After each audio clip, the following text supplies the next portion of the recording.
उमा भारती ने बढ़ाई बीजेपी की चिंता, बिना वचन के बीजेपी नहीं दे वोट। जन आशीर्वाद यात्रा में नहीं बुलाए जाने को लेकर भी जताई नाराजगी। उमा भारती ने मांगे 19 टिकट, वायरल सूची पर उमा ने कर दिया सबको साफ। विधानसभा चुनाव से पहले उमा भारती बीजेपी की मुसीबत बढ़ा रही हैं। अभी उनके कथित पत्र के वायरल होने के बाद से बीजेपी संभली नहीं थी कि उमा ने दूसरा झटका दे दिया।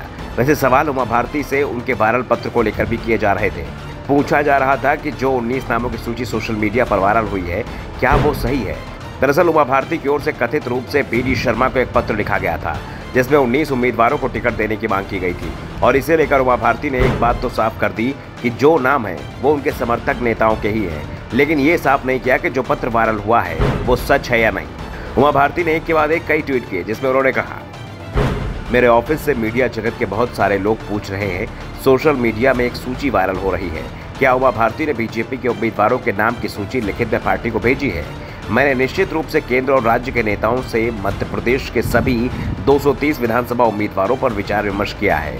इसके लिए मुझे कोई सूची लिखकर देने की जरूरत कहाँ है। हाँ, मेरी चर्चा में यह नाम भी शामिल रहे हैं। बीजेपी का हर उम्मीदवार मेरा है। उमा के बयान से नया संशय पैदा हो गया है और इस संशय को उमा के एक और बयान ने बढ़ा दिया है। इसके साथ ही उमा भारती जन आशीर्वाद यात्रा का निमंत्रण न मिलने पर अपनी पार्टी पर तंज भी कसा।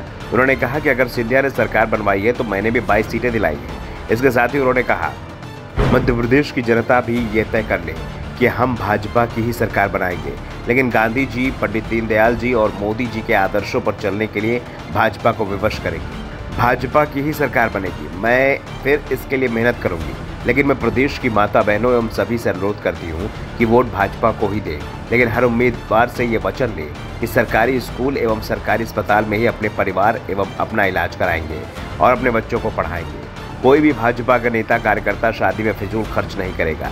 हमारे प्रधानमंत्री मोदी जी की यही गाइडलाइन है, 5 स्टार होटलों में न रुको, कहीं भी फिजूल खर्ची मत करो। मोदी जी हमारे आदर्श हैं, हमारे मसीहा हैं। उमा भारती ने अंत में कहा कि भाजपा के सिद्धांत एवं भाजपा का झंडा अमर रहे, मोदी जी का राज अखंड रहे।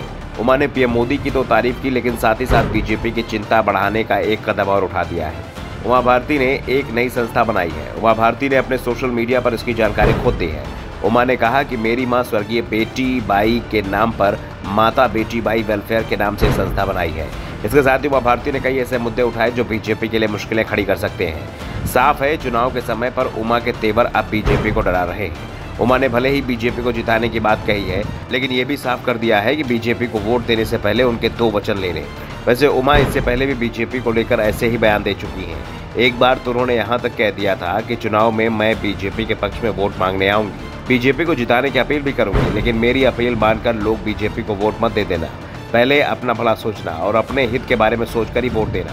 अब उमा भारती ने कहा है कि वो बीजेपी का प्रचार करेंगी, लेकिन जनता को वोट तभी देना है जब बीजेपी उम्मीदवार से वचन ले लेना है। ब्यूरो रिपोर्ट, दनोदर्पण न्यूज।